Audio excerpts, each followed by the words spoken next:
Eh, Buenas noches. Es un placer para mí poder estar el día hoy, 6 de octubre del 2020, nuevamente con todos ustedes a través de su programa El Saber de la Psicología.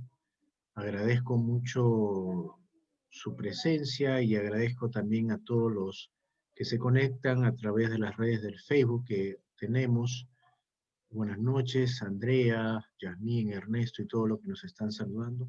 Mandar un saludo también a Colombia, que nos saludan, nos mandan saludos que cada vez que ven nuestro programa, Colombia, México, Ecuador y Honduras, que nos han enviado saludos últimamente. Muchas gracias, una gran sorpresa para nosotros estar transmitiendo y que nos puedan ver en otros países de Latinoamérica. El día de hoy tengo el placer y el grato honor de poder presentar a un ponente criminólogo, ¿no? Que es experto en el tema que se va a tratar el día de hoy, que son perfiles criminales. Paul Durig, nacido en Chicago, Illinois, precisamente territorio cuna de la criminología, ¿no? Él es criminólogo, detective, graduado en psicología en la Universidad de Chicago. Además de ser criminólogo, es abogado también por parte de la Universidad Europea, es asesor externo en el ámbito de la procuración de justicia, seguridad pública, privada, a nivel estatal y nacional, es coaching empresarial, detective privado, perfilador crimino-victimal docto en la materia por experticia en el campo. Además es instructor de saberes criminológicos desde una perspectiva crítica. Además, Paul maneja la empresa llamada eh, Duty Group, ¿no? Que queda en Puebla, México, y realmente es un honor, un placer poder tener a Paul Durick el día de hoy. Entonces, sin más nada que decir, los dejo con Paul Durick. Muchas gracias, Paul, por estar el día de hoy aquí. Buenas noches, muchas gracias. Gracias por la invitación y por recibirnos. El día de hoy vamos a estar hablando de los perfiles criminales. Si tienen ustedes alguna duda a lo largo de la plática, háganmela saber a través del chat. Los tengo aquí y los estoy leyendo y los voy viendo conforme vayan haciendo sus preguntas. Asimismo, va a haber un espacio donde vamos a poder interactuar y platicar. Pero si surge una duda al momento, ya queda anotada en el chat para que si en ese momento la puedo aclarar, la aclaramos, y si no, en los espacios que ya tengo programados. Bien, pues buenas noches a todos, gracias por su atención, gracias a todos los que están conectados. Comencemos.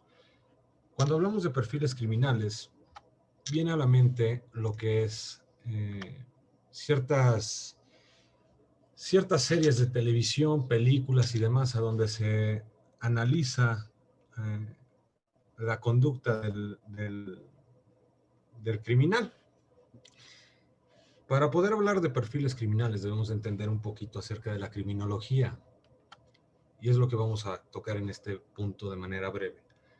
La criminología es el estudio del delito y la conducta desviada.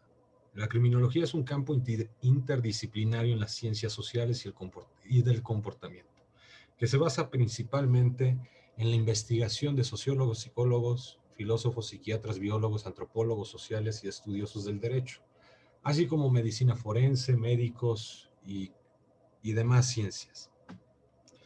Toman las áreas o toman los elementos de cada uno de estos campos para poder crearse como ciencia. Estudiar lo que es el delito y la conducta desviada. Recuerden ese punto, la conducta desviada. Habiendo dicho eso, debemos recordar que toda investigación es diferente, ya que cada delincuente tiene una mentalidad y personalidad diferente.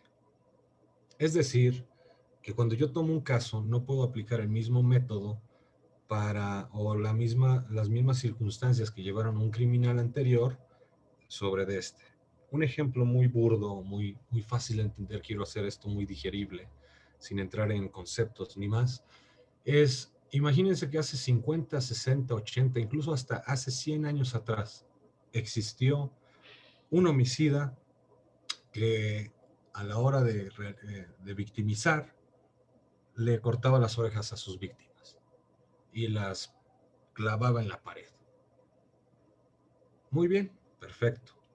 Lo atraparon, lo juzgaron, lo sentenciaron, se investigó el caso, se investigaron los antecedentes del sujeto y se logró determinar el porqué, el móvil y demás. Y 100 años después aparece otro con el mismo modus operandi.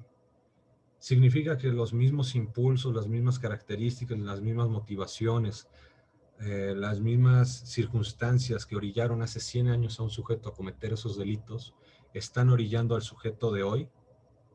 No, no necesariamente, y no es así. Se debe de tratar cada caso como diferente y único para de ahí poder determinar las razones. Lo cual me lleva al punto número 2. La criminología se basa en actos individuales e irrepetibles, siendo lo anterior un sustento para la aplicación del método que contempla lo secundario. Es decir, que lo menos obvio es lo más.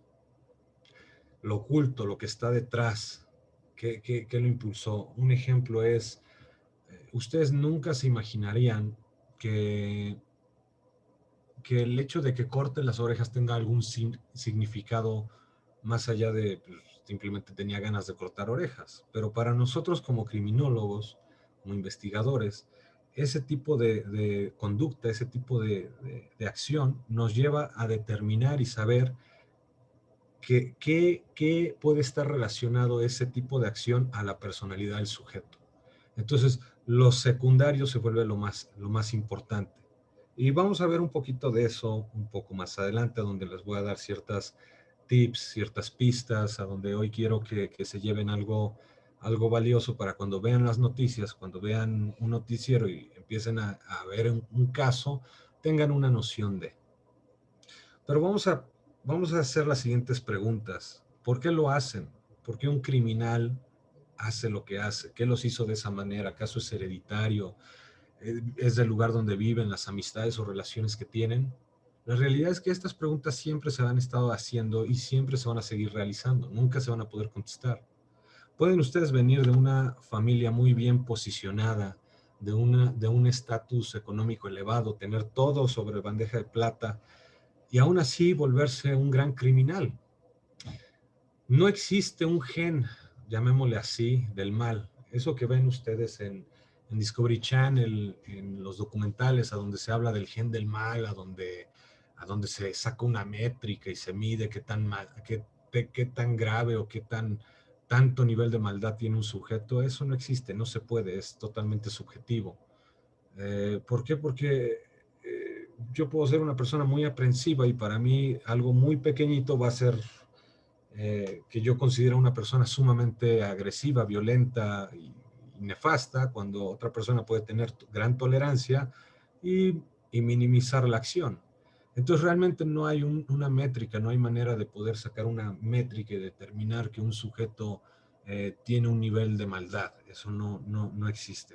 ¿Nivel de maldad comparado a qué? Si lo comparamos a Satanás, pues es mínimo, ¿no? Imaginemos ya hablando religiosamente. Si lo comparamos a un santo, pues es mucho. Entonces, no existe una métrica, no existe algo que podamos determinar que se hereda, que porque el papá fue un gran criminal, el hijo va a ser igual. No se sabe y aún al día de hoy todas estas ciencias que anteriormente mencioné que conforman la criminología siguen estudiando estos casos, siguen buscando esa respuesta y no creo que la encuentren como tal, al menos no ahora. Bien, ahora vámonos a qué son los perfiles criminales. Los perfiles criminales, en pocas palabras, es una herramienta que nos permite a nosotros crear un mapa de la mente de un sujeto. Cómo piensa, cómo actúa, de qué edad, sexo, religión, preferencias sexuales, nivel socioeconómico, etcétera, etcétera. Y todos lo hacemos. Esto es algo que ya traemos nosotros por naturaleza. Ustedes que ahorita me están escuchando, que me están viendo, probablemente estén sacando sus propias conclusiones acerca de mi persona, por cómo hablo, por cómo estoy vestido, por el fondo que ustedes ven, eh, los colores que ustedes ven en su pantalla acerca de mi persona. Ustedes están sacando un pequeño, llamémosle así, un pequeño juicio de quién podría yo ser o de qué tipo de vida eh, puedo estar llevando. Y eso lo hacemos a diario con personas con las que interaccionamos recién por primera vez. Sacamos un pequeño perfil sin tener las herramientas, sin ser perfiladores, llamémosle así. Sacamos estas conclusiones. Un perfilador lo único que hace es llevar al extremo, desarrollar más sus habilidades para poder sacar bien una estructura del sujeto que tiene enfrente. Como les decía, el perfil criminal o el perfil es una herramienta. No es capaz depende de la circunstancia, pero casi siempre lo que te va a dar son pautas. Como el juego de adivina quién, no sé si lo conozcan, pero el juego de adivina quién es, oye, tu sujeto tiene lentes, tu sujeto está calvo, tu sujeto tiene cabello rubio, etcétera, etcétera, y vas descartando. Para eso nos sirven los perfiles, para poder reducir de una población general a una población ya selecta y de ahí poder ir descartando sospechosos o sujetos activos y poderlos investigar y tener líneas de investigación. Los perfiles en sí se basan en el principio de intercambio de Locard, que sostiene que es imposible que un criminal actúe especialmente en la tensión, imagínense el estrés, la situación, el caos de una acción criminal sin dejar rastro de su presencia. Entonces, cuando un criminal comete un delito, deja en la escena, en la víctima, rasgos muy propios de él. Una manera de analizar o entender esto, vamos a poner dos ejemplos, es el siguiente. Ustedes se visten de una forma porque así les gusta. Ustedes están vestidos el día de hoy, usaron el atuendo que están usando porque tal vez fueron a trabajar, tal vez se quedaron en casa, no sé, cada quien tendrá sus objetivos del por qué se vistieron. Pero hay prendas en el closet que ustedes nunca han usado en su vida y que casi nunca usan porque no se sienten a gusto. ¿Por qué? Porque tal vez no les gusta cómo se ven, porque tal vez ustedes no se sienten cómodos, se sienten gordos, qué sé yo. Pero ustedes están eligiendo cierta marca de ropa, ciertos colores, cierta apariencia. ¿Por qué están tratando de hacer eso? Porque ustedes están tratando de proyectar quiénes son, están tratando de manifestarlo a través de la vestimenta. Lo mismo va a pasar con las acciones que ustedes realicen, su propia escritura, cuando ustedes escriben en una libreta, en una hoja, están plasmando su personalidad en dicha hoja.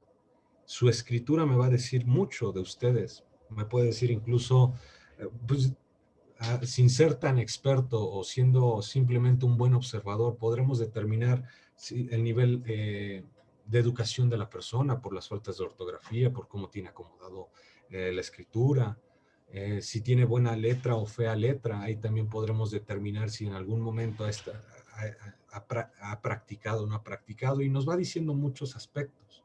Entonces siempre vamos a plasmar o siempre vamos a proyectar en todo lo que hagamos parte de nuestro ser y lo vamos a dejar ahí plasmado. Lo mismo va a pasar con el criminal. Otro ejemplo es, quiero que recuerden alguna expareja. Esa expareja besaba, tocaba, acariciaba, abrazaba, de cierta manera que tal vez su pareja actual no haga, y aunque trate de hacer lo mismo o haga la misma acción, no se siente igual. ¿Por qué? Porque su expareja proyectaba o plasmaba de cierta forma el cariño o se expresaba ella, su persona, con ustedes de una forma y proyectaba ella su personalidad, su forma de pensar, de sentir, de amar, la proyectaba en ustedes.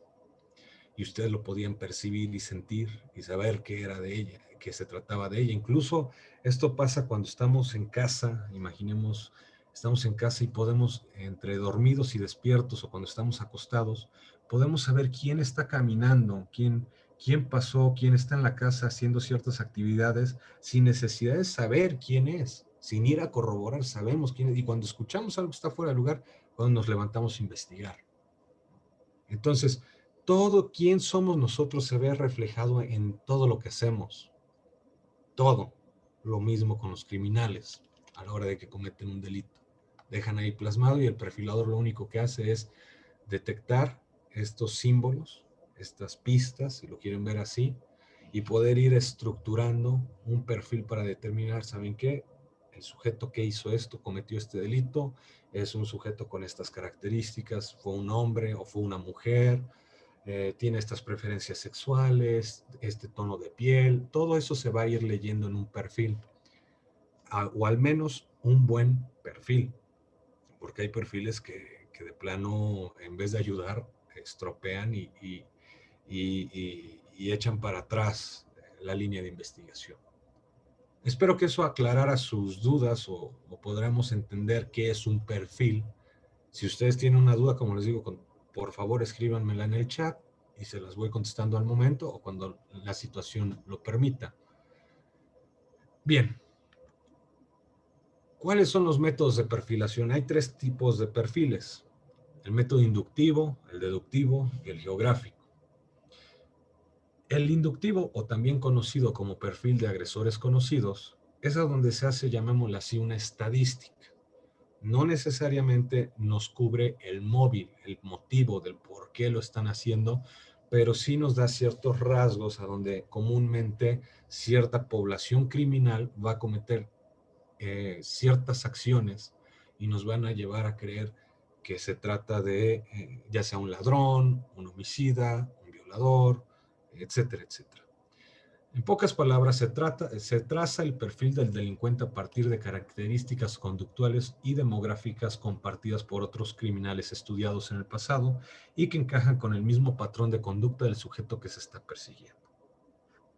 Ejemplo, quiero que ustedes de tarea, si es que deciden tener tarea, un pequeño ejercicio en casa, busquen en las noticias videos de asaltos o en YouTube, asalto a tienditas, a transporte, algo que tenga video a donde se pueda observar el agresor. Y observen cómo todos los ladrones o comúnmente todo ladrón ratero comúnmente utiliza la vestimenta de color azul. Usan mucho lo que es la vestimenta color azul a la hora de realizar un asalto, un robo.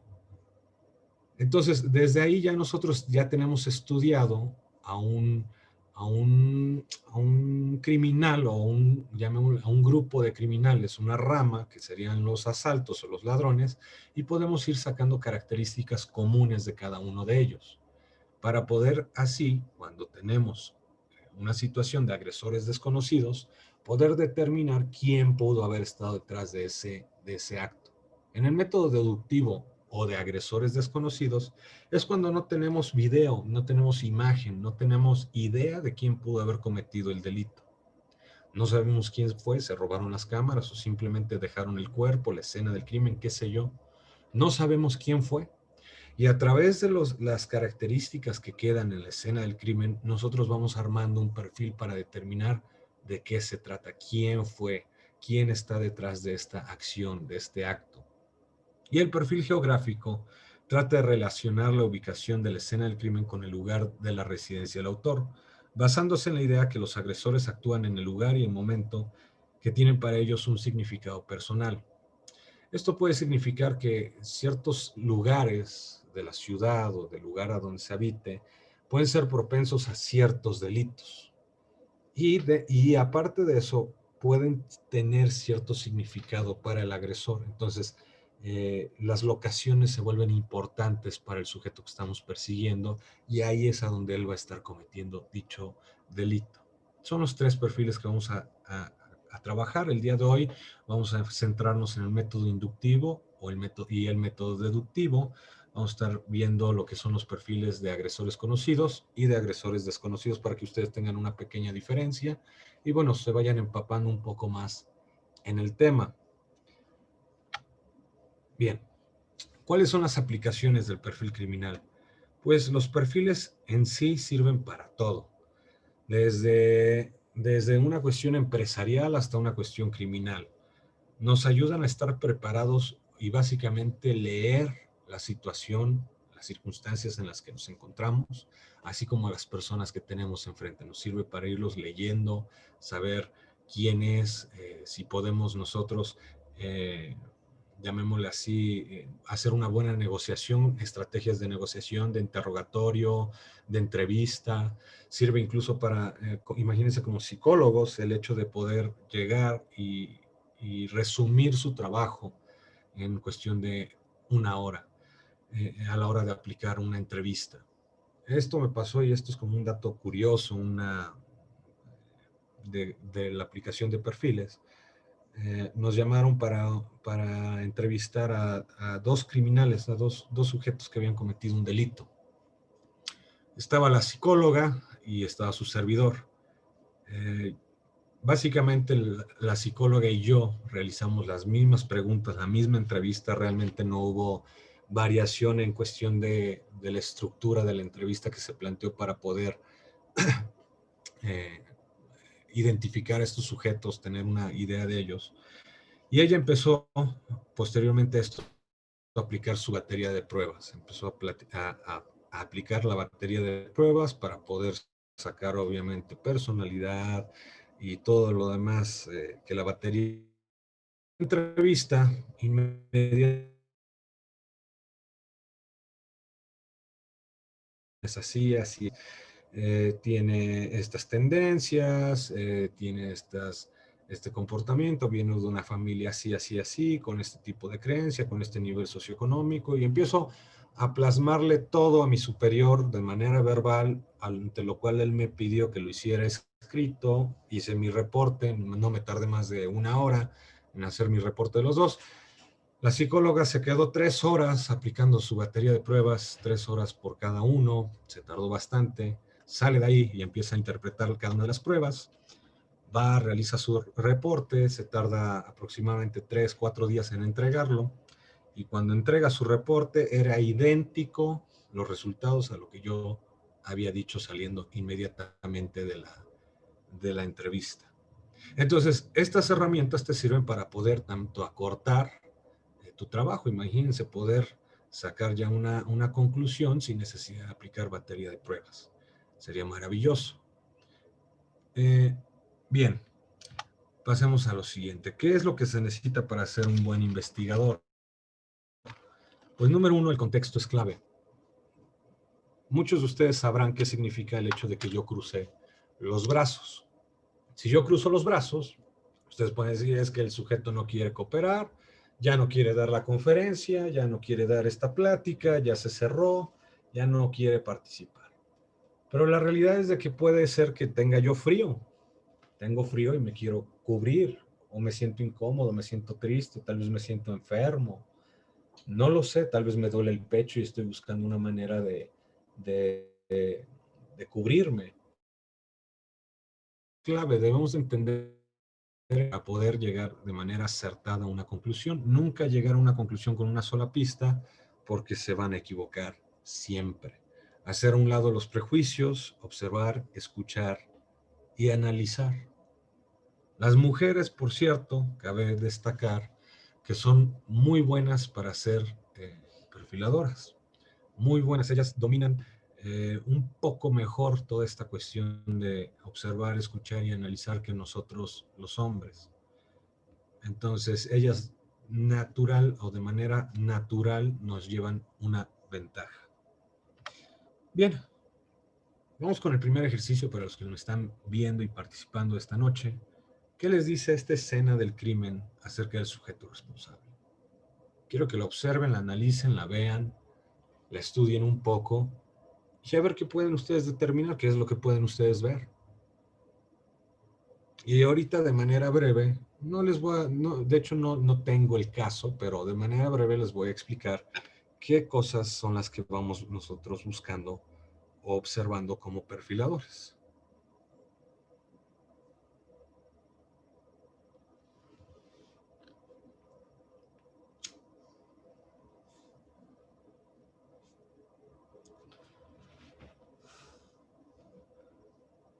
Bien. Tal vez no encontraron nada, tal vez no vieron nada, tal vez ustedes dicen, no, pues se ve fuerte la escena, quién sabe qué fue lo que sucedió, tal vez no puedan dar una opinión. Pero nosotros como perfiladores empezamos efectivamente la forma en la que están en el piso. Ese es algo que nosotros estaríamos observando. Desorganizado podría ser. ¿Qué tal lo siguiente para los que están participando? ¿Creen que había cercanía con las víctimas o que fueron víctimas al azar?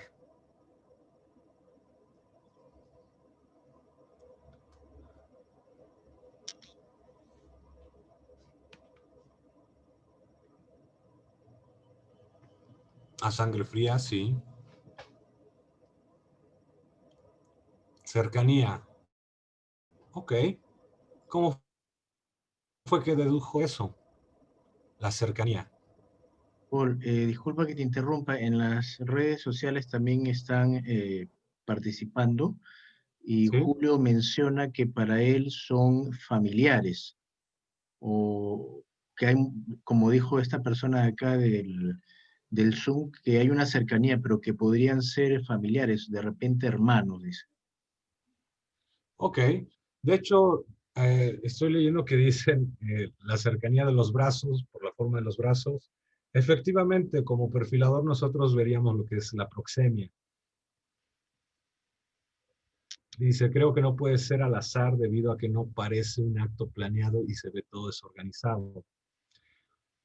Bueno, en este caso, las dos víctimas se encuentran en el fondo de lo que es un ducto de elevador. Esto es el fondo del elevador.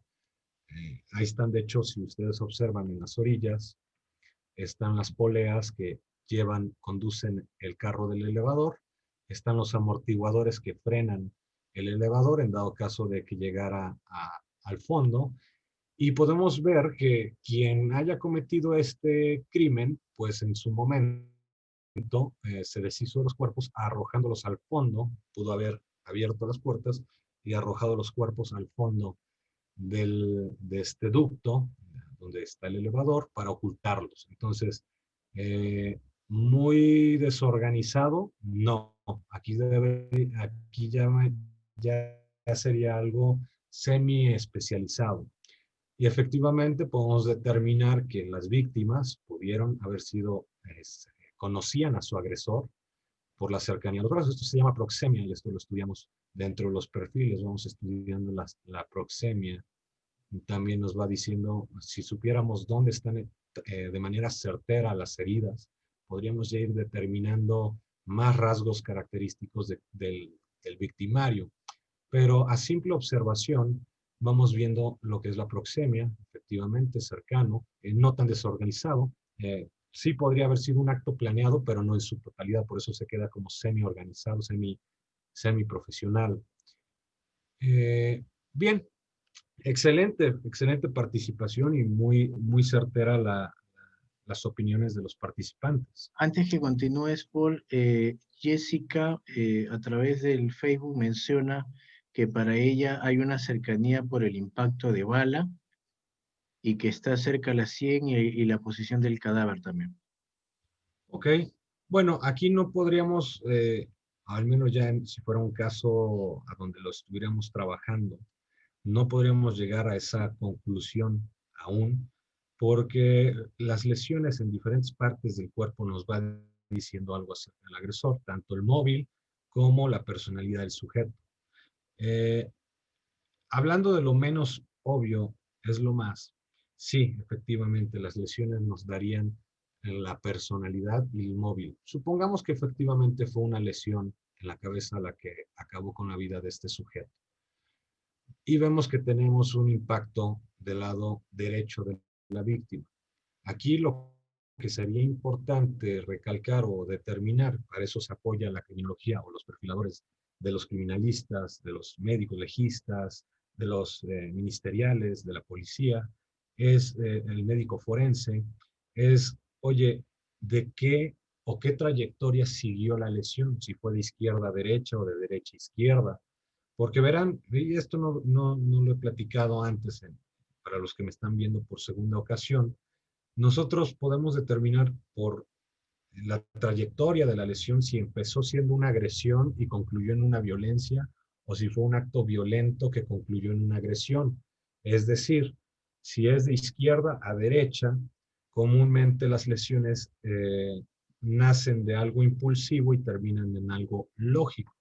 El lado izquierdo del cuerpo o el cuerpo humano se divide de manera vertical, veámoslo de esa forma, de forma vertical, a donde todo lo que esté del lado izquierdo, ya sea de la víctima o del sujeto que estemos analizando, representa sus impulsos, toda la cuestión impulsiva. Dentro de los impulsos o dentro de la impulsividad se encuentran las emociones, los sentimientos.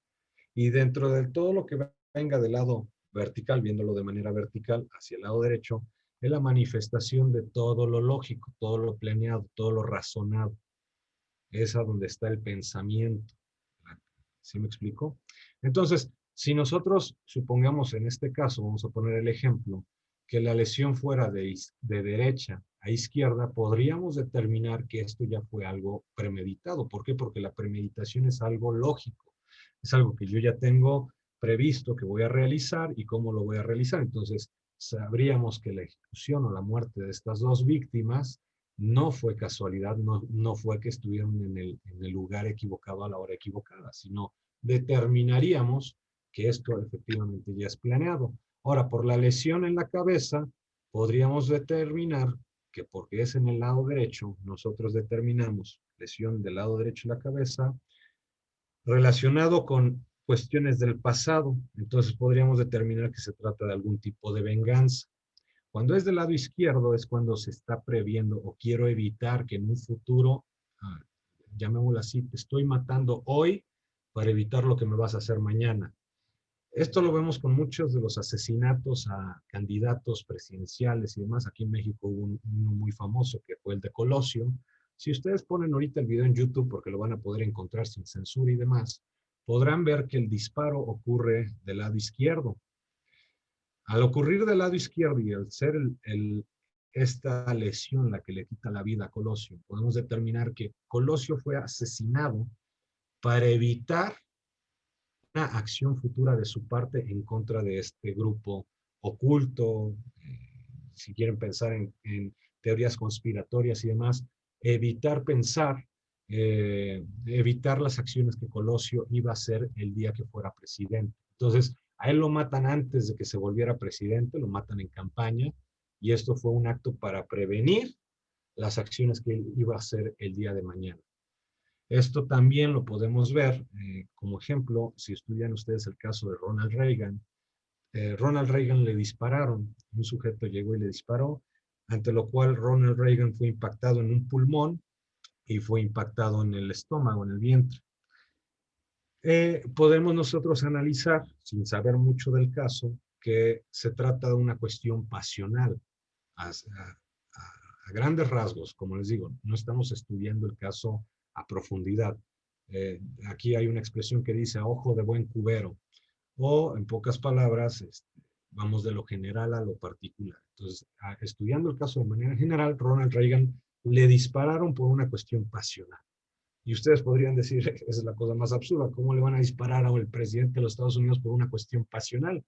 Pues sí, verán, el vientre representa el centro de las emociones y obviamente el vientre se divide en cuadrantes a donde nos va a determinar si es por ira, felicidad, miedo, tristeza, dependiendo de dónde impactó. No tengo ahorita el dato exacto de dónde fue impactado Ronald Reagan, pero Ronald Reagan recibe estos impactos en lo que es la zona del vientre y más o menos en la zona como les digo, del pulmón. Y resulta que el agresor que le disparó a Ronald Reagan hizo esto para tratar de llamar la atención de la actriz Jodie Foster, porque él, dentro de su realidad y dentro de su pensamiento, creyó que con este acto él iba a poder enamorar a la actriz. Él, para empezar, cabe destacar que no conocía a la actriz, no tenía contacto con la actriz jamás lo había visto en su vida, pero él en su mente, en su realidad, sí tenía este contacto, sí conocía a la actriz y era su forma de tratar de enamorarla, tratando de matar al presidente de Estados Unidos. Pero bueno, Son pequeñas características, como les digo, es un tema que se estudia durante mucho tiempo para poder llegar a conclusiones certeras, al punto donde incluso creen que se trata de algún tipo de brujería, pero créanme que tiene todo un sustento y está con un respaldo científico. Pero vamos a hacer un pequeño ejercicio para los que tal vez no están, ahorita están no tan adentrados o tengan esa habilidad tan desarrollada. Imaginemos una casa y cuando ustedes entran a dicha casa, observan que hay un jarrón y una pelota. Un jarrón roto en el piso y una pelota a escasa distancia de dicho jarrón. ¿Quién pudo haber sido el responsable de este acto? Este es un ejercicio del perfil de deductivo. ¿Por qué? Porque no conocemos o no sabemos quién es el agresor y a raíz de lo que vamos observando, vamos creando un perfil. Entonces, ustedes que pueden determinar de este escenario que les menciono, del jarrón y una pelota. Efectivamente, un infante, un niño, niña, qué sé yo, lo más probable un niño. ¿Por qué? Porque comúnmente tenemos esta cuestión de que el balón o la pelota está relacionada a un niño, un masculino. Eh, pero también pudo haber sido una niña. Tendríamos que estudiar un poco más la escena del crimen, en el caso de que quisiéramos resolver el caso del jarrón. Pero vámonos con lo más básico y lo más general. Fue un niño. Efectivamente, ¿y cómo llegamos a esta conclusión? ¿Cómo llegamos a la conclusión de que un niño estuvo detrás del caso del jarrón y no un anciano en silla de ruedas, no el abuelito, la abuelita, no el papá, no un tío, no el vecino, no Ronaldinho? ¿Cómo sabemos que no fue algún jugador de fútbol? Bueno, por la lógica, lo obvio, lo que sí es posible. ¿Por qué? Porque el contexto es clave. Y ahí estamos aplicando la primera regla. El contexto es clave. El contexto de las circunstancias de una casa, un jarrón, un balón, todo nos lleva a apuntar y señalar que se trata de un niño. Sería imposible que en México el caso del jarrón roto se determine que fue Pelé quien realizó el acto. ¿Por qué? Porque está fuera de contexto, está fuera del escenario, está fuera de las probabilidades. Entonces estamos utilizando tanto fragmentos y cuestiones de un perfil inductivo para resolver un caso a donde se está aplicando un perfil deductivo. Espero que hasta el momento no tengan dudas. Si tienen dudas, háganmelo saber. Pero bueno, ese es el caso del jarrón roto y es un pequeño ejercicio, un pequeño ejemplo para que todos puedan ver que todos podemos aplicar estas herramientas. Todos lo tenemos dentro de nosotros. Esto no es del otro mundo, esto no es algo que no esté al alcance de las personas o de los investigadores o de los estudiosos. Esto es práctica, praxis. Eso es lo que tenemos que estar haciendo, observando, analizando, observando, analizando, observando y analizando, y sobre eso vamos a desarrollar estas habilidades. Bien, cuando ustedes confrontan al niño o al criminal o al sujeto que cometió el acto, van a toparse con dos cuestiones, la realidad de primer orden y la realidad de segundo orden. La realidad de primer orden es es aquella que nos presenta el sujeto. Es decir, en el caso del niño, él va a decir, es que estaba yo jugando y era yo un gran futbolista y fue un accidente y me equivoqué y pues salió la pelota muy duro y rompí el jarrón. Es válido, es válida esa respuesta, es válida esa explicación que nos está dando en este caso, el culpable o el sujeto activo, como ustedes lo quieran llamar. No quiero llamarle victimario, pero vamos a llamarle este niño victimario, el sujeto que rompió el jarrón, nos está dando su explicación y su explicación es que estaba jugando y se le pasó la mano.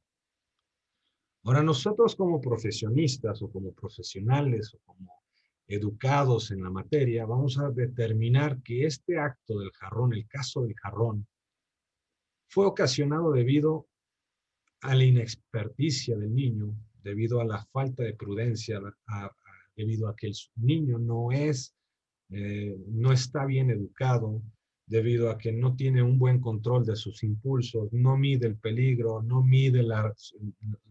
está bien en contexto con la situación y podemos sacar mil conclusiones. A lo que quiero llegar es que ustedes deben de entender que muchas veces se van a topar con un criminal a donde su explicación va a ser tan simple y absurda que no la van a poder ustedes aceptar porque simplemente no entra dentro de todo lo que ustedes han estudiado, como en el caso de Ronald Reagan. No se les hace lógico que un sujeto un día despierte, salga a la calle y diga, voy a matar al presidente de Estados Unidos para poder ligarme a una actriz que ni siquiera conozco y con la que estoy obsesionado. No cabe en nuestra mente el proceso lógico de este sujeto. No lo vamos a entender jamás. No vamos a poder, es más, vamos a decir, no, pues, está loco, está mintiendo, eso no es cierto. ¿Qué se me hace que eso es lo que inventó para poder justificar el acto y no revelar quién está detrás de la teoría del grupo conspirador y demás? Y es ahí a donde nacen estas teorías conspiratorias, a donde existen grupos selectos, a donde se controla el mundo entero y se realiza. Vámonos a lo simple. Muchas veces hacemos las cosas por impulso, porque somos tontos, porque no pensamos, porque no medimos las consecuencias, etcétera, etcétera, etcétera, y nos metemos en un problemón. Y muchas veces un criminal o un delincuente, y ahorita explico la diferencia entre ambos, hacen estos actos o llevan a cabo estos actos debido a que no hay gran lógica, no hay, llamémosle, un impulso válido para poder justificar sus acciones, porque ellos no se ponen a pensar, tengo un problema desde mi niñez, tengo un problema mental, tengo estas características que me van a hacer propenso a esto. Nunca se detienen. ¿Por qué? Porque la ignorancia es una bendición. Entonces, la explicación que cualquier sujeto nos dé ante una circunstancia, esa va a ser la realidad de primer orden, es la que nos está explicando él y esa es su justificación y es válida. Pero la explicación que nosotros como psicólogos, criminólogos, abogados, médicos demos de la circunstancia, esa va a ser la realidad de segundo orden, a donde ya intervino un especialista para dar su opinión. Un ejemplo todavía mucho más simple. Señor, es que usted tiene cáncer en el pulmón, pero ¿por qué tengo cáncer en el pulmón si siempre nada más me he fumado una cajetilla diaria? Sí, pero por tu genética, por esto, la predisposición, por el tu cuerpo ya no resistió y se desarrolló el cáncer. Es la explicación detrás del telón, detrás de lo que está aconteciendo, el por qué, ¿correcto? Espero que esto sea fácil de digerir y lo entiendan. Bien, la evolución del crimen. Todo nace de pequeño a grande, todo. Nadie llegó y fue el gran conquistador, nadie llegó y fue el gran homicida serial, nadie llegó jamás de la nada y se impuso. Todo empieza poco a poco y si ustedes ven, por eso es tan, llamémoslo así, atractivas estas películas, series de homicidas seriales y demás, porque te das cuenta que todos comparten algo con nosotros, te identificas mucho con los criminales. Muchos lo llaman apología, pero en realidad lo que sucede es que todos venimos de la misma forma, todos hemos padecido lo mismo, venimos de lo mismo. Entonces, cuando ustedes ven una película de Ted Bundy, cuando ven la película de algún homicida serial, dices, órale, no manches, pues él tuvo la misma vida que yo, y pues, ¿cómo fue que se volvió un homicida? Bueno, pues todo empieza de pequeño a grande. Podrías venir de una familia muy bien posicionada, podrías venir de una situación muy privilegiada y aún así te vas a volver en un gran homicida. Aquí a la izquierda de sus pantallas, a donde está el mouse girando, podrán ver a un sujeto, este anciano. Está muy bueno, hay un documental que se llama The Jinx, The Life and Murders of Robert Durst. Es un documental de HBO de 10 capítulos acerca de la vida de este sujeto. Se llama Robert Durst. D-U-R-S-T. Robert Durst, para hacerles la historia corta, él es el dueño, su familia, él y su hermano fueron los herederos de lo que vendría siendo Nueva York, Nueva York, el territorio, la tierra. Y él mejor dicho, porque sigue estando vivo, él y su familia son los dueños de donde estaban las Torres Gemelas. Ellos eran dueños de las Torres Gemelas. Entonces viene de una familia súper, hiper, mega adinerada, que dices, no le falta nada en el mundo. Y aún así se volvió un homicida. Mató a su esposa, a su amiga y a un sujeto los descuartizó a un sujeto lo descuartizó y lo arrojó al mar, al río. El sujeto actualmente está libre y está en proceso de investigación y demás. Y en el documental está padrísimo porque se le olvida apagar el micrófono. Se va al sanitario y confiesa dentro del sanitario el hecho de haber matado a toda esta gente.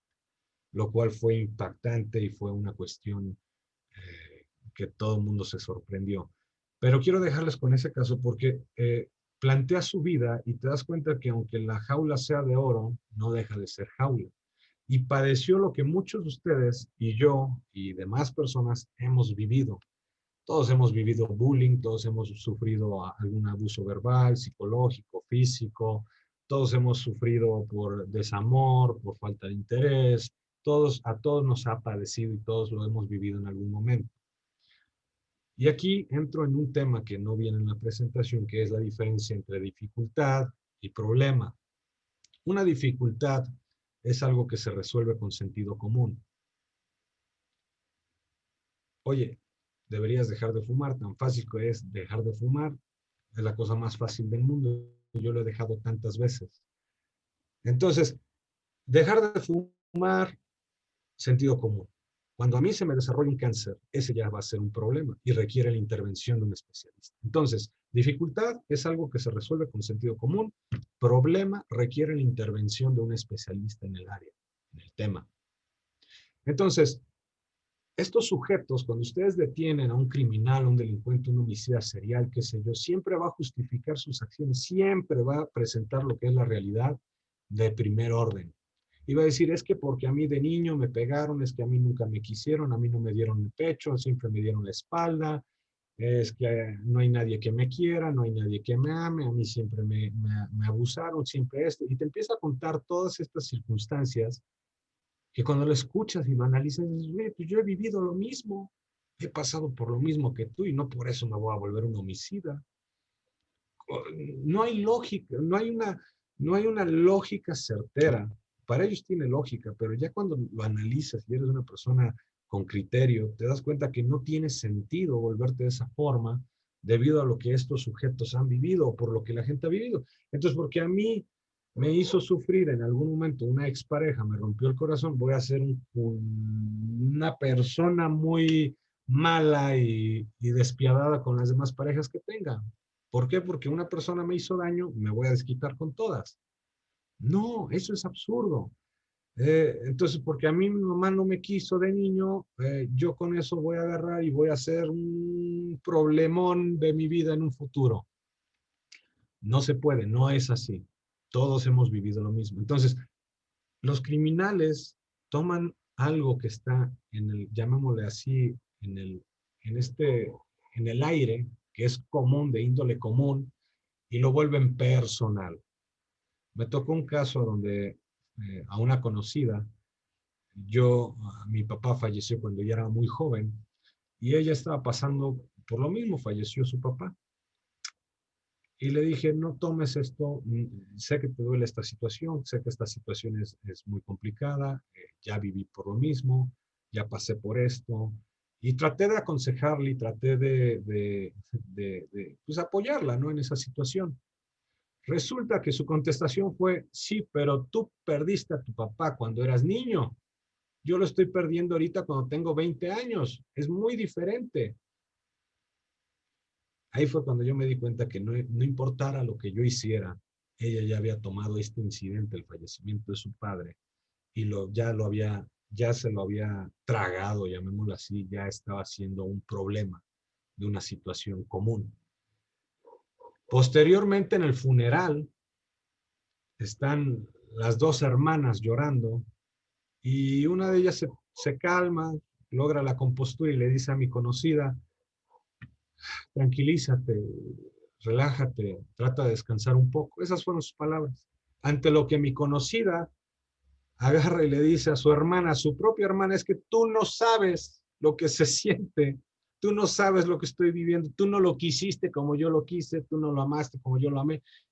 Y desde ahí me di cuenta que ya estaba generando un problema, a donde era una situación de sentido común. No estoy diciendo que el luto, el dolor y todo lo que conlleva una pérdida sea malo. Estoy diciendo que debe de prevalecer eh, el criterio, el pensamiento lógico, más allá de guiarnos por los demás, y terminó haciendo todo un problemón de su vida, eventualmente a raíz de esta circunstancia. Pero agarró una situación común y la volvió personal, la volvió única, como si nadie en esta vida fuéramos a perder a un ser querido, y con esto empezó a justificar sus acciones en contra de todo el mundo. Eso es lo que hacen los criminales. Los criminales empiezan con pequeñas cosas. Veámoslo en la evolución de un crimen. Empiezan con pequeños robos, empiezan a robar de pequeñas cosas, un juguete, un lápiz, una pluma, siguen creciendo, ahora ya no es una pluma, ahora ya es, me gustó el reloj y me lo llevo de la casa de mi amigo. Empiezan a evolucionar y empiezan a crecer, a crecer, a crecer, a crecer, hasta que terminan robando un auto, una tienda, y terminan haciendo eh, cosas pues realmente malas, ¿no? Ya de gran importancia, significativas.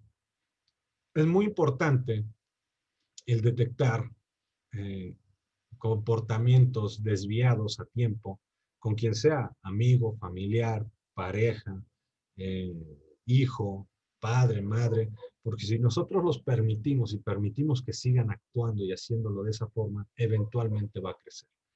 Y es como la pareja, lo cual me lleva a lo que es crimen y delito, pero quería yo tocar agresión y violencia, ahorita lo vemos, pero la pareja permite, ¿no? Imaginemos, empieza con un pequeño manipulón, empieza con la manipulación psicológica, después un jaloneo físico, y después del jaloneo empieza con pellizcos, con arañones, cachetadas, y después evoluciona a golpes, y de los golpes a dónde va a terminar esto. Es lógico y podremos determinar que va a terminar incluso hasta en la muerte de cualquiera de los dos. Empiezan las relaciones tóxicas. Todo empieza de pequeño a grande. Así empiezan los delitos, los crímenes. Ahora vamos a crimen contra delito. Igual, si tienen alguna duda, comentario, ahorita es un buen momento para que lo vayan haciendo llegar. ¿Cuál es la diferencia entre crimen y delito? Crimen es aquella acción que va en contra de la norma social, pero no está tipificado y no está en el código legal. Entonces no se puede perseguir, no se puede castigar con cárcel. Y delito es todo lo que está dentro del código penal o de la ley, que si se llega a romper o si no se lleva acorde, implica una cuestión de cárcel, implica y una investigación e implica una sentencia. Bien, un ejemplo de crimen es la biblioteca. Imaginemos que estamos en la biblioteca y empezamos a cantar y a hablar en voz alta. Esto es romper con la norma social preestablecida. No es un delito, nadie nos va a detener, no va a llegar la policía, salvo que estén ustedes en Estados Unidos, pero fuera de ahí no hay delito que perseguir. Estamos rompiendo con una norma, sí. Estamos yendo en contra de la sociedad, pues podríamos decirlo así, la sociedad bibliotecaria. Entonces, esa es una conducta criminal. Todos incurrimos en esto a diario, de una u otra forma hacemos algo que nos categoriza y nos mete en esta línea de criminales. Quiero que entiendan que cuando yo digo que todos somos criminales, no es algo malo. Todos constantemente estamos de una u otra forma yendo en contra de esta norma social. ¿Por qué? Porque pues, no nos adaptamos, no nos parece o queremos cambiar. Las perforaciones, llamémoslo así, vean, y por eso pongo el ejemplo de dos personas tatuadas. Véanlo de esta forma, los piercing, los tatuajes, son mal vistos en algunos grupos o sectores de la sociedad, pero no es ilegal, o al menos no aquí en México, pero no es ilegal. pero sí te tachan y sí hace que la misma sociedad cuando te ve en la calle se aleje de ti, tome su distancia, sin que haya coronavirus ni nada, toma su distancia y te evita como si estuvieras infectado de coronavirus. ¿Por qué? Porque estás yendo en contra de la norma social. Y delito, como les decía, es romper con la ley. Aquí podemos ver a un sujeto que ya trae tatuajes de una pandilla. Aquí vemos el 18, ¿sí me explico? El 13, el 18, otro número aquí arriba. Entonces, estos ya son tatuajes de un grupo delincuencial que se dedican a robar, que se dedican a matar, que se dedican a cometer delitos de manera activa. Esa es la gran diferencia entre criminal y delincuente. ¿Un criminal puede ser un delincuente? Claro. Pero ¿por qué manejamos o por qué nacen los perfiles como perfiles criminales y no perfiles delincuenciales? Bien, porque en Estados Unidos, cuna de la perfilación, se juzga la moral del sujeto, se juzga a la persona no por tanto el delito que cometió, sino por el crimen que cometió. Se analiza la vida del sujeto y se llega a la determinación de decir, oye, pues si tenías todo en bandeja de plata, venías de buena familia, estabas bien posicionado, tenías todo para sobresalir en sociedad y vivir una vida pacífica, tranquila, y fuiste y mataste a tu expareja, fuiste y mataste a tus hijos, fuiste y mataste a fulano, tenías todo en charola de plata y fuiste y lo hiciste. Entonces, aquí ya es un argumento entre abogados para convencer al jurado si se le debe dar la pena máxima o la pena mínima. Entonces se juzga la moral, el carácter de la persona para poder sentenciar o para poder enjuiciar. Entonces, por eso nace como crimen, como perfiles criminales. Es la manera en que actúa, piensa una persona y se comporta en sociedad. Y sobre eso te juzgan y sacan el criterio o para darte la condena máxima o para darte una condena mínima en Estados Unidos. Pero como todos tenemos características criminales y todos podríamos decir que somos criminales en algún punto, los perfiles se aplican para absolutamente todos nosotros, en todo momento. Bien. Una pregunta de las redes con respecto a lo que estás hablando. Sí. Carolina me pregunta que por favor le responda si la Mara Salvatrucha son delincuentes o criminales. Bueno, tendríamos que estudiar como tal el grupo, este grupo, este pequeño grupo. Bueno, ni tan pequeño, grande, pero a lo que me refiero es este grupo criminal. Inician, acuérdense, como criminales. Ahora, en su iniciación, eh, pueden empezar con una ideología criminal de vamos a ir en contra de la sociedad, vamos a ir en contra de esto. Pero ya para lograr tener los tatuajes y ya para portar los tatuajes de cierta forma, ya debieron cometer delitos. Muchos de ellos, aquí ya utilizando el perfil del criminal conocido, el primer perfil, no sé si han visto que muchos cargan una lágrima debajo del ojo. Comúnmente la lágrima para ellos o para ciertas pandillas representa que ya mataron a una persona. También dentro de lo que es la Mara Salvatrucha, para poder portar el número de la Mara Salvatrucha, deben de matar a un miembro rival de la pandilla. Entonces, definitivamente ya quien carga estos tatuajes, no hay duda alguna que ya es un delincuente, ya no es un criminal, ya es un delincuente. Tal vez antes de su iniciación, cuando se juntaba con la pandilla para poder ver si se integra o no se integra, pudo haber sido un criminal, pero ya definitivamente el portar estos colores, el portar estos tatuajes, ya eres un delincuente. Sabemos por ciencia cierta que estos tatuajes no te los hiciste porque te llamaron la atención, sino porque ya es parte de que cometiste un delito. Y entre ellos quiero hablar de la mafia rusa. La mafia rusa tienen aquí en todo lo que son ay, se me olvidó el nombre, las articulaciones, donde todas las coyunturas se tatúan, imagínense desde acá, una estrella, la estrella soviética, se la tatúan en los nudillos y en cualquier lado que exista una coyuntura, articulación, ahí se lo tatúan. Para que tú puedas conseguir ese tatuaje, te ordenan que mates a tu mamá, a tu papá, o a tu hermano, o a tu hermana, o te piden que lleves a tu familiar, agarran a la persona que tú más ames en esta vida y te piden que o lo mates o lo lleves para que lo maten, abusen sexualmente y hagan y deshagan de esa persona, pero tú estando presente.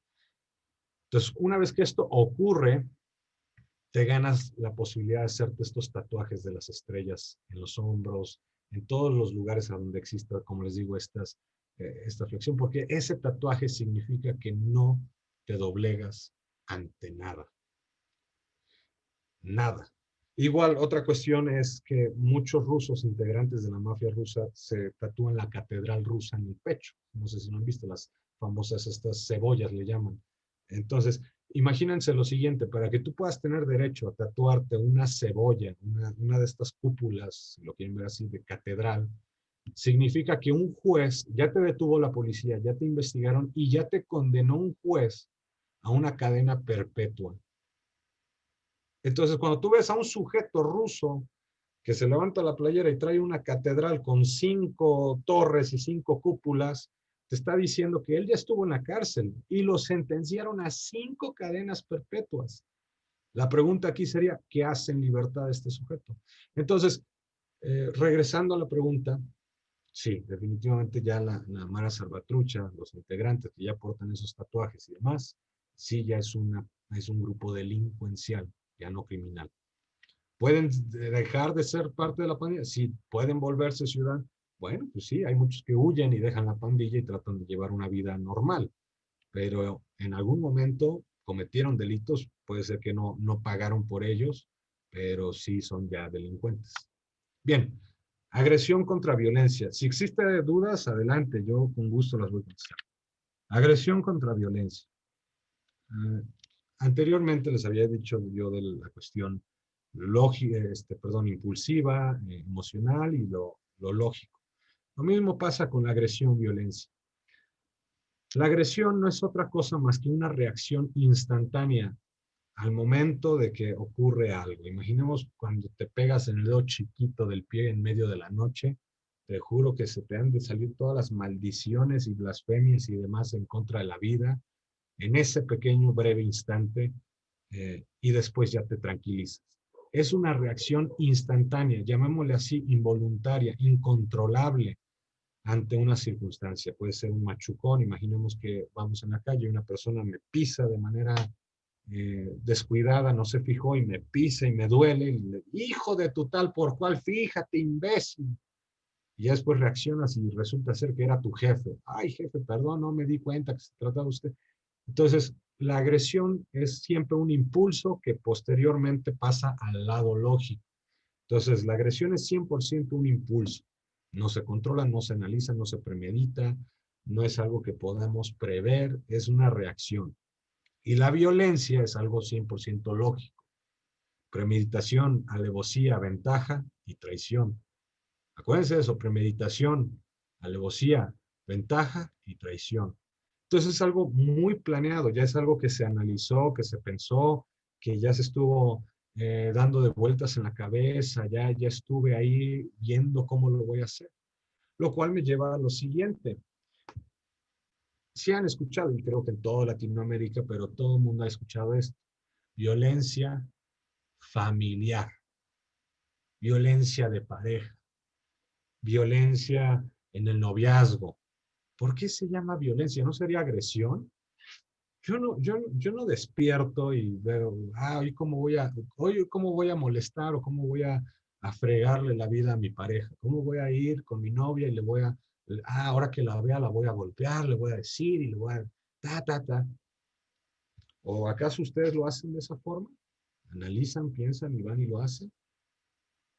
La realidad es la siguiente, no está mal el término violencia en la pareja, violencia en noviazgo, violencia en contra de los niños, familiar y lo que ustedes quieran, no está mal empleado, está bien. Y les voy a explicar por qué. Nace como una agresión. Puedo estar discutiendo con mi pareja, están las emociones fluyendo, está la cuestión, acuérdense, está trabajando el lado impulsivo, el lado emocional, a donde está todo lo incontrolable. Estamos en el calor de una discusión y de repente me desespera lo que sea y reacciono y suelto un cachetadón. Obviamente, pues la situación ya escaló. ¿Qué va a pasar? Bueno, pues ella se puede ir o tal vez se queda ahí, no sé, no sé. Imaginemos que ya pasó y yo voy y le suplico perdón. Le llevo rosas, le llevo chocolate, le llevo serenata, le llevo cuanta cosa se me ocurra, el oso de peluche más gigante del mundo, y le suplico que me perdone, que me dé otra oportunidad, que no fue mi intención pegarle. Y puede ser que es cierto, todo esto lo que estoy mencionando fue una agresión. Es algo, acuérdense, difícil de controlar. Entonces, me perdona. En el momento en que yo me di cuenta que mi acción estaba mal, ahí es a donde ya se traspasa, llamémosle así, a violencia. Ya estoy consciente que lo que estoy haciendo está mal. No es algo que debo de hacer, no es algo que debo de volver a repetir. Ya me di cuenta que esto me puede generar un problema. Y incluso ya estoy pidiendo hasta perdón por lo que pasó, porque ya me di cuenta de lo que está mal. Entonces lo voy a corregir, lo voy a solucionar. Pero cuando ya se vuelve a repetir y otra vez se repite y otra y otra y otra, ya es violencia, porque yo ya estoy consciente que está mal. Incluso ya cuando me empiezo a sentir fuera de control era para decir, espérame, ya me voy, me tengo que ir, aléjate, no te me acerques. ¿Por qué? Porque ya estoy perdiendo el control. Es válido este discurso. ¿Por qué? Porque el sujeto está consciente de que lo que hizo en un momento está mal y que ahorita podría desencadenar en algo peor.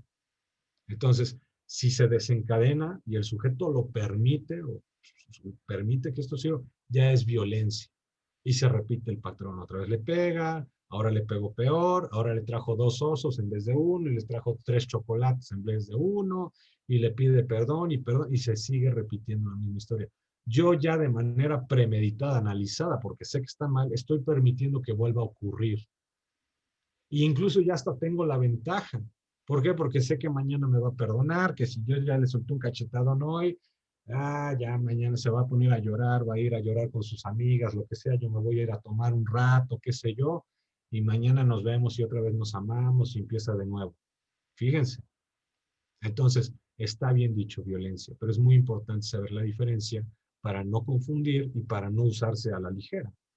Muchas veces escuchan, es que es una persona muy agresiva. Ah, ok, entonces no tiene control sobre sus impulsos, es una persona muy emocional, muy impulsiva, como les digo. Entonces, ¿cómo lo vamos a tranquilizar? Pues a través de la lógica. Vamos a tratar de hacer que entre en razón. No, pues es una persona muy violenta. No, pues hay que, hay que abordar el tema con mucho cuidado porque este canijo ya sabe las preguntas que le vamos a hacer. Este cuate ya sabe por dónde va a ir la investigación, este cuate ya sabe de pruebas psicológicas, ya sabe de esto, ya sabe.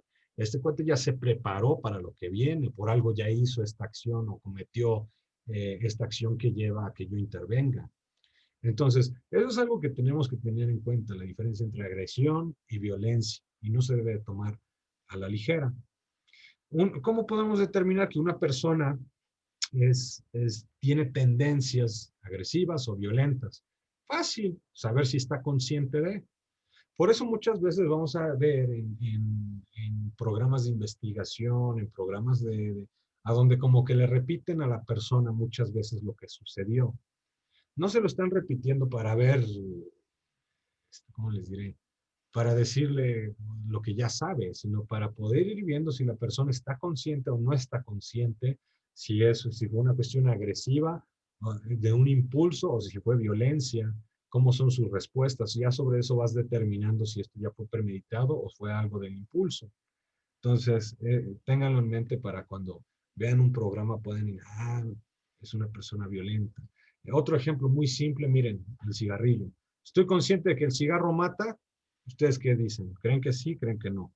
La realidad es que sí, estoy consciente. Me lo dicen a cada rato, incluso en la cajetilla, dice advertencia. El fumar mata, te ponen fotos de gente muriéndose, te ponen atrás en letras negras y todo. Entonces, estoy consciente que el fumar mata. Esto ya es un acto de violencia en contra mía. Yo soy mi propio victimario. E incluso podemos sacar un perfil de mi persona estudiando esto. Pero bueno, eso no es tema de ahorita. Pasemos a lo siguiente, los tipos de criminales. Hay 2 tipos de criminales, llamémosle así,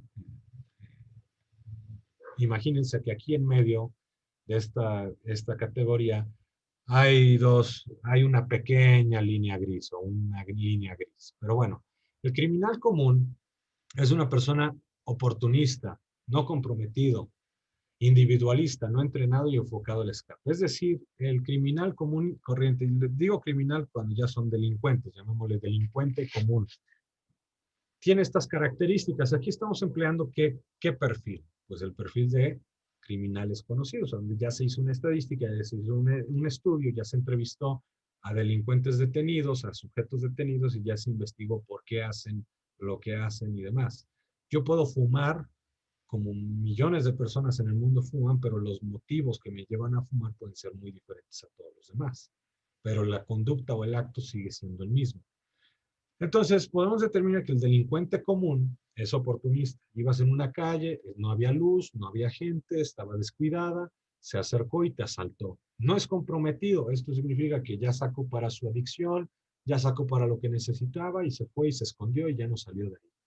Es individualista, no sabe trabajar en equipo. ¿Por qué? Porque le gana el egoísmo. Por algo se está dedicando a lo que se dedica.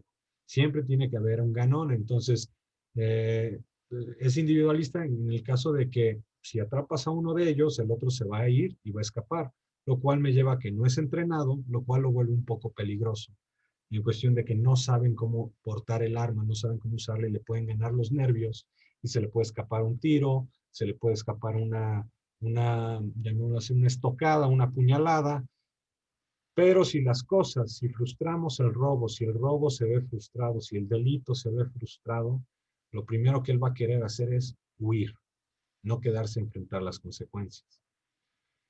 El criminal, el delincuente profesional es enfocado, ya tiene una meta, tiene un objetivo, es comprometido. Si tiene que estar todos los días ahí, ahí va a estar.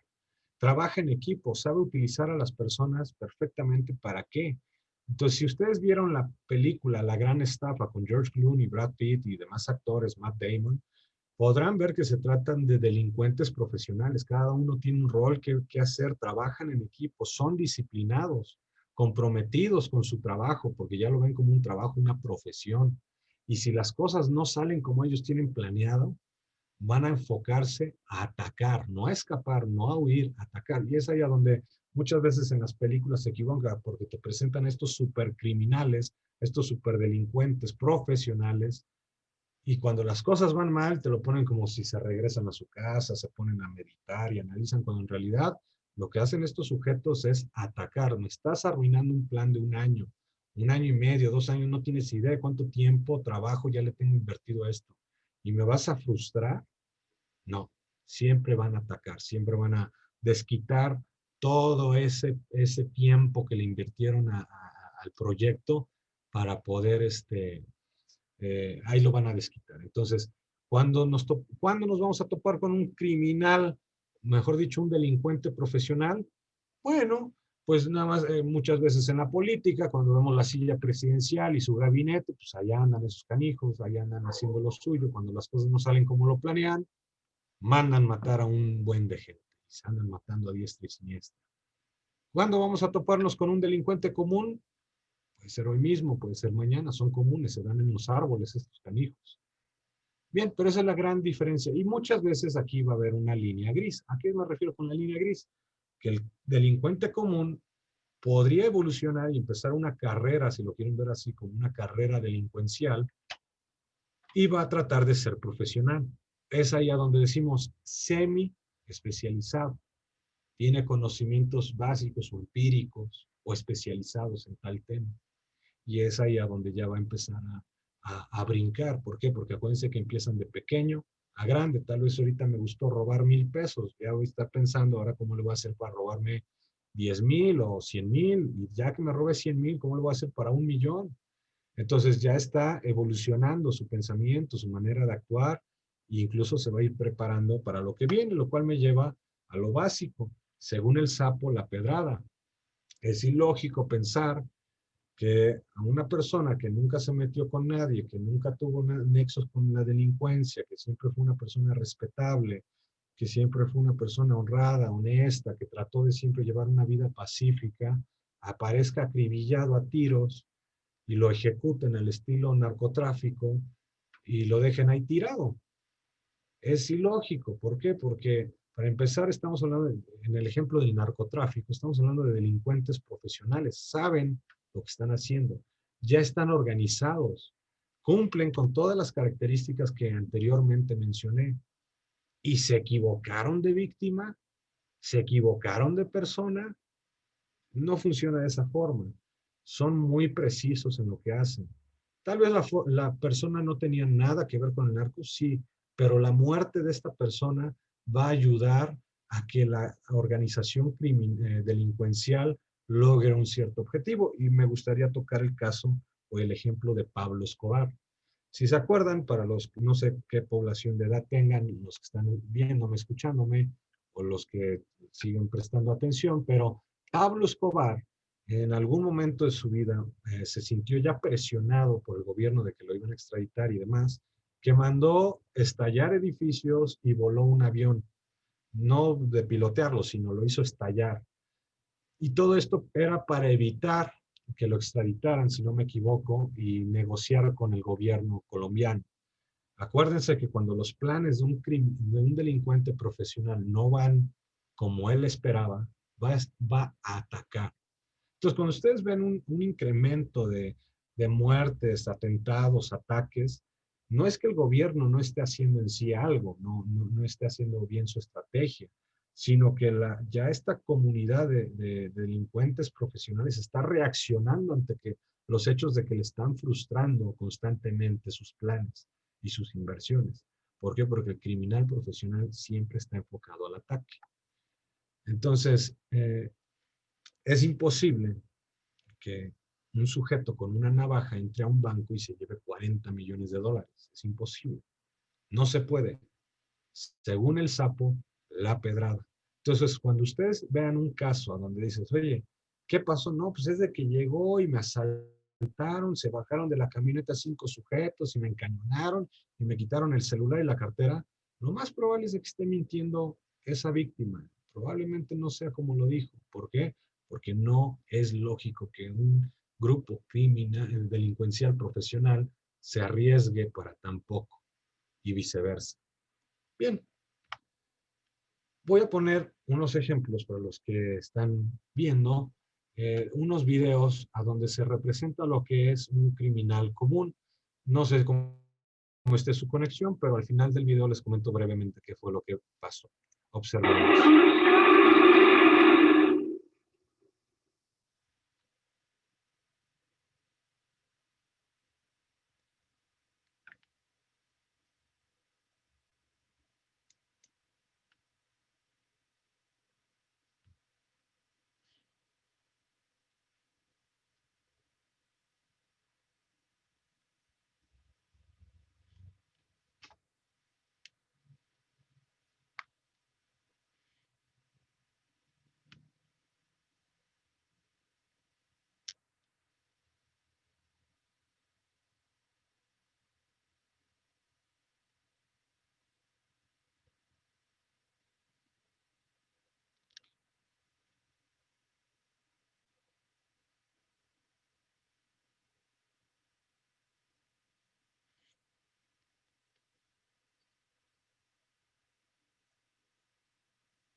Bien, para los que no pudieron ver el video por cualquier circunstancia o no lo pudieron observar, les narro brevemente qué sucede.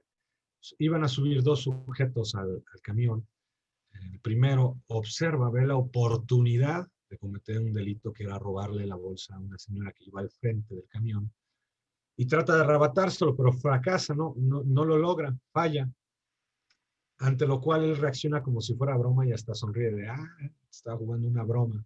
Y luego lo vuelve a intentar, pero cuando lo vuelve a intentar, el camionero se dio cuenta y le cerró la puerta y arrancó el camión para después entregarlo a las autoridades, mientras lo que este cuate lo que quería era huir y después estaba llorando y gritando de que lo perdonaran y que no le hicieran daño.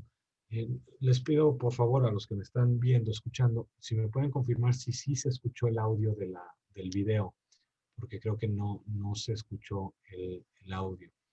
Pero bueno, No, pues no se eh, escuchó. ok, muchas gracias. Ahorita vemos qué es lo que puede estar ahí pasando. No sé por qué. Déjenme ver. Ahí está. Teoría ya se debe de escuchar. Bien, vamos a ver el siguiente video. Perdón, nada más para concluir el video anterior. eh, Vemos cómo se cumplen todos estos requisitos o estos puntos del criminal, del delincuente común. Oportunista, no entrenado, no capacitado, no trabaja en equipo, iban dos, pero el otro, al darse cuenta que valió gorro, pues se quedó atrás, no hizo nada por tratar de ayudar a su cómplice. Y cuando las cosas salen mal, enfocado a la huida. Vamos a ver el siguiente video. El siguiente video tampoco, no tiene audio, no se pierden de nada, pero los últimos dos sí tienen audio, por eso me preguntaba. Bien, vamos a ver el siguiente. Igual, delincuente común. Observen.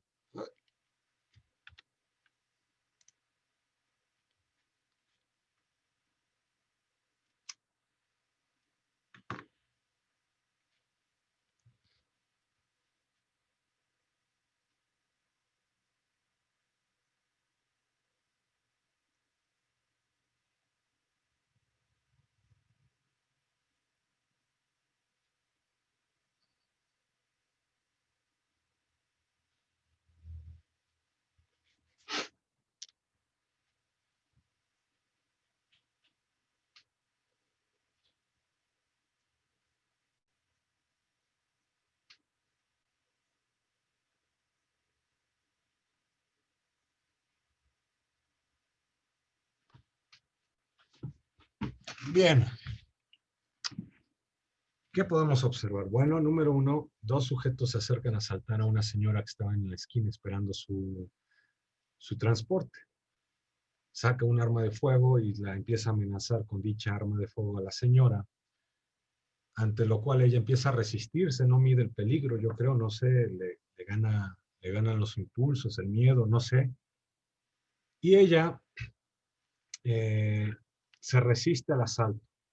El sujeto, para tratar de disuadirla, le pega un cachazo en la cabeza y se le escapa un tiro y mata a su cómplice.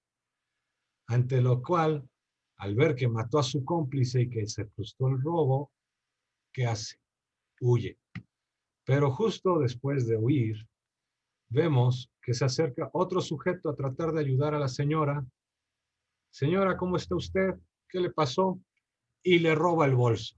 Se cumplen todos los puntos y los criterios para un delincuente común. Son oportunistas. El otro vio la oportunidad, ya estaba muerto el tipo, el otro ya se había ido, vio lo que la señora estaba tirada en el piso y llegó y le robó lo que los otros estaban intentando robar. Comunes, oportunistas. Ahora veamos a delincuentes profesionales.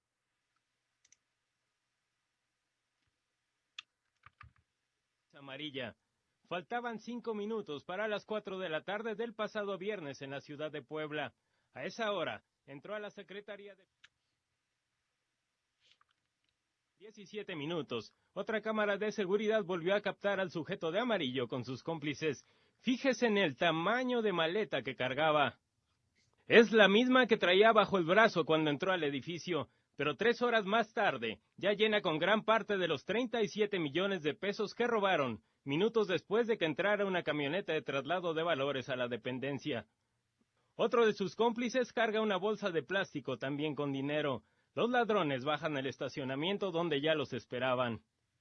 Antes de huir, uno de ellos dispara contra el policía que vigila la salida y después se van con los 37 millones de pesos en esta camioneta negra. El video y las investigaciones llevaron a la Procuraduría Poblana a la empresa encargada de trasladar el dinero. Nos estamos dando cuenta que no fue una mera coincidencia, sino que fue algo programado. El coordinador de operaciones del LOC confesó su participación y son al menos 15 los involucrados. Entre ellos, este sujeto que aparece en su pantalla, identificado como el líder del millonario asalto.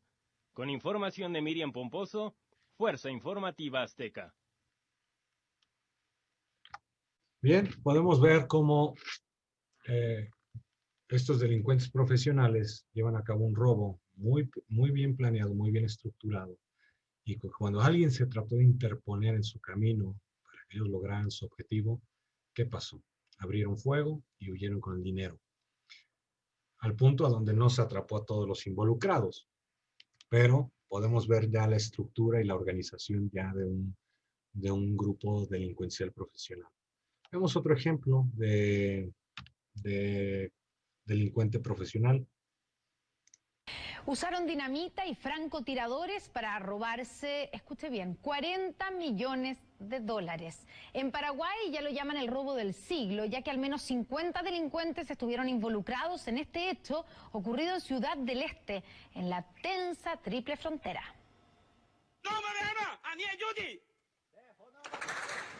Con disparos al aire, la policía buscaba detener a los cerca de 50 pistoleros que pasada la medianoche arremetieron contra una sede de la empresa de seguridad Prosegur en Paraguay. Los asaltantes se llevaron nada menos que 40 millones de dólares en medio de una cena de guerra.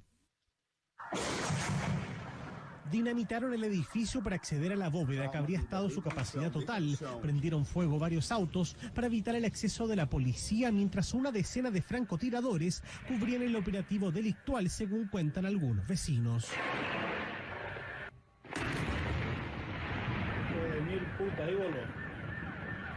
Se sintió un impacto aquí. El sonido de las explosiones resonó en la ciudad como si fueran bombardeos de una guerra. En las calles cercanas se podía ver restos de proyectiles de las armas pesadas, camiones y automóviles quemados, y en el enfrentamiento con la policía, uno de los efectivos de élite perdió la vida.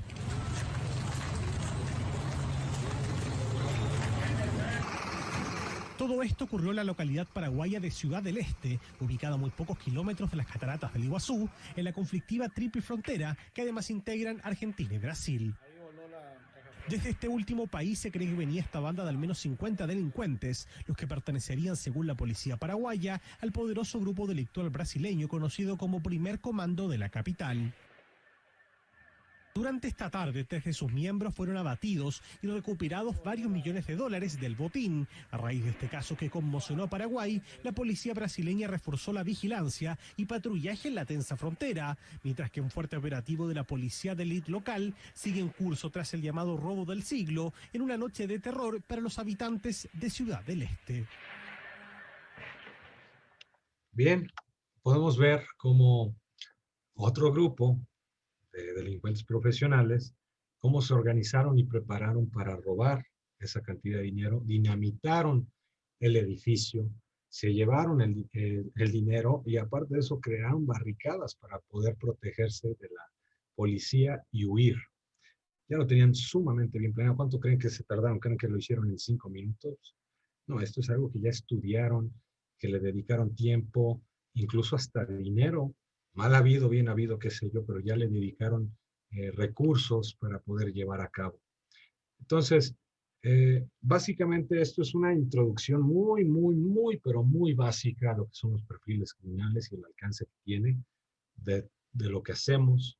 Dentro de lo que es la perfilación se estudian muchos temas, lenguaje corporal, la mentira, interpretación de los colores en la vestimenta, en las víctimas, se estudia victimología, se estudia varias áreas para poder desarrollar esta habilidad.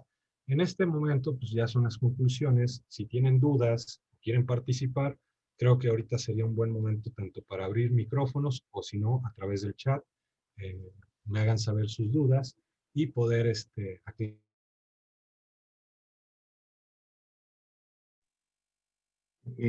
hay preguntas desde las redes de Facebook. Paul, no sé, te envío algunas a ver para que contestes. Por ejemplo, Acá hay una pregunta de Julio, dice, me llamo Julio, saludos para Paul, soy fanático de CSI, dice, y estudiante de psicología. Una pregunta, en Estados Unidos, ¿dónde se podría hacer una especialidad en criminología? Está apagado tu micrófono, disculpa.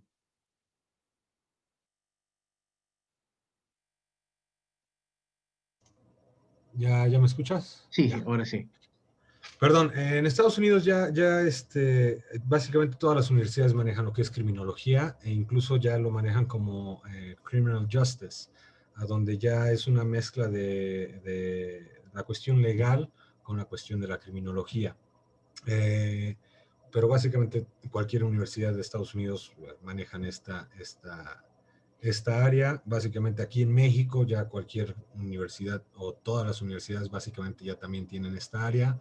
Incluso hay universidades aquí en México que manejan el programa online para que lo puedan estar estudiando. En España también se maneja mucho lo que es la criminología. Ahí también pueden encontrar cursos, másters y demás online.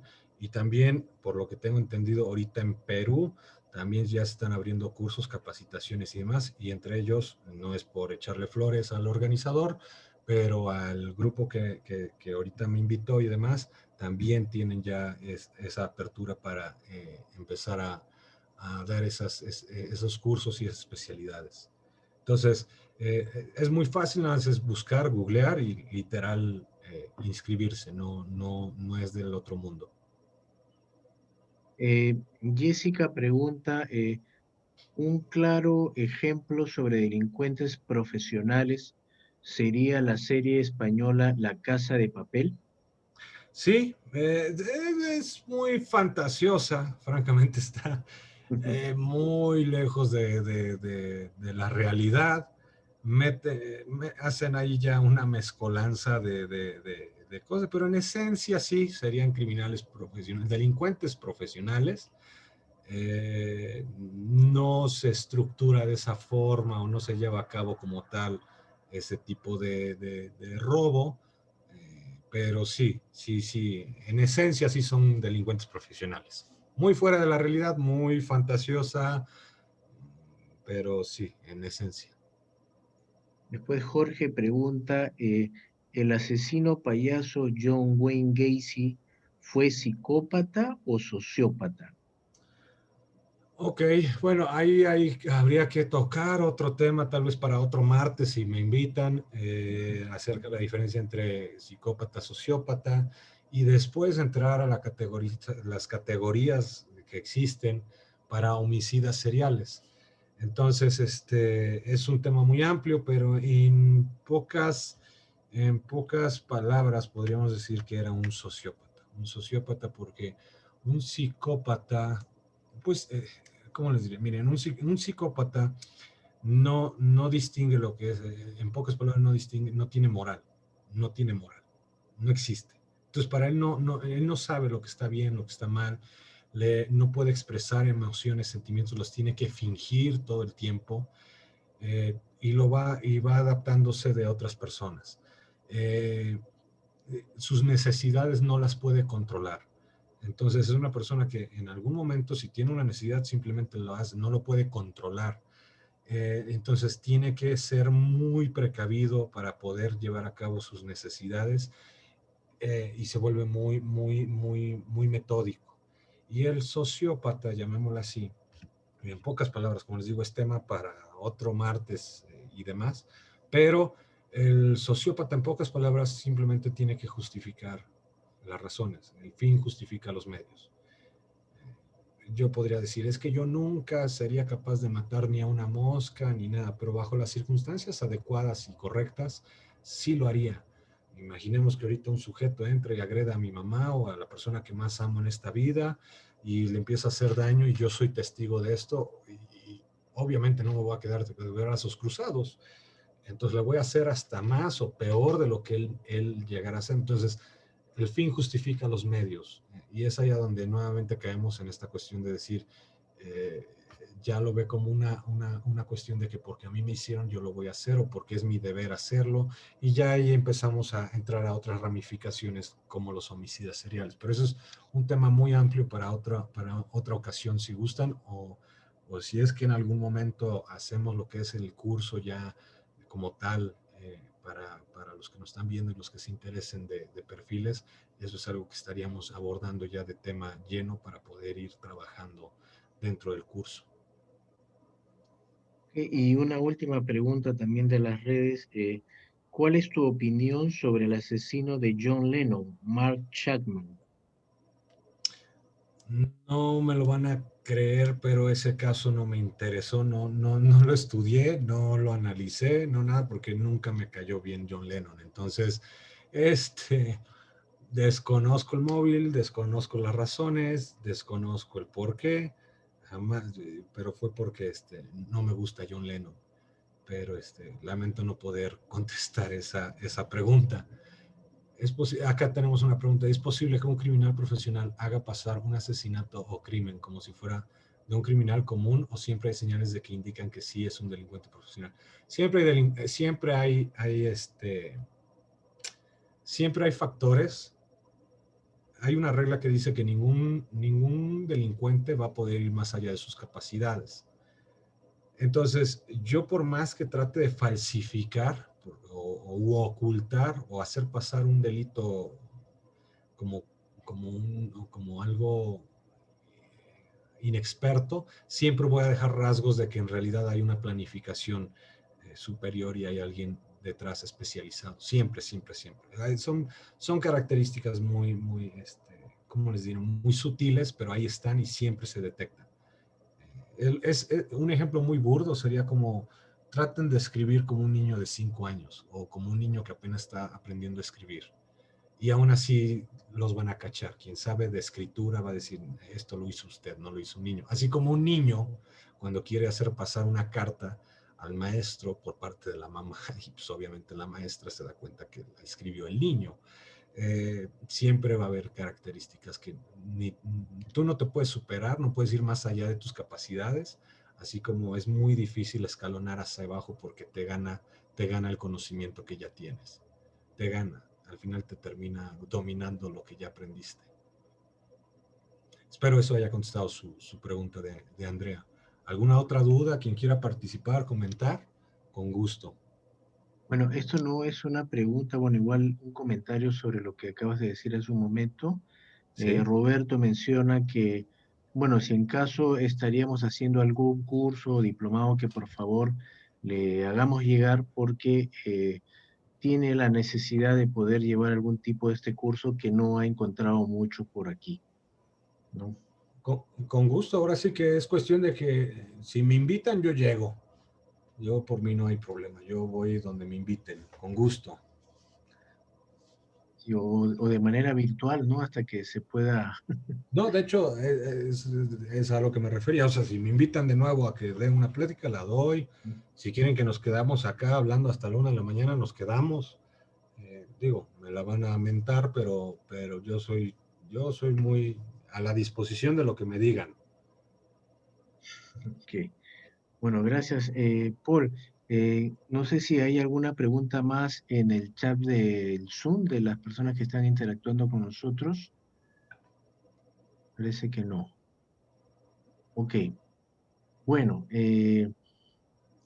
para concluir, bueno, agradecerte, Paul, por tu disposición, ¿no? Sé que tienes muchas cosas que hacer y que gentilmente has aceptado nuestra invitación. Agradecerte. Estoy seguro que muchas personas están muy contentas de poder saber un poco más de esto, y seguramente algunas más por ahí estarán interesados en algún curso que ya estaremos coordinando. Y de verdad, muchísimas gracias. Mucha gente le interesa este tipo de cursos, y surge como una necesidad, ¿no? Para poder estudiar. Gracias, Paul. Ha sido un placer realmente estar contigo nuevamente.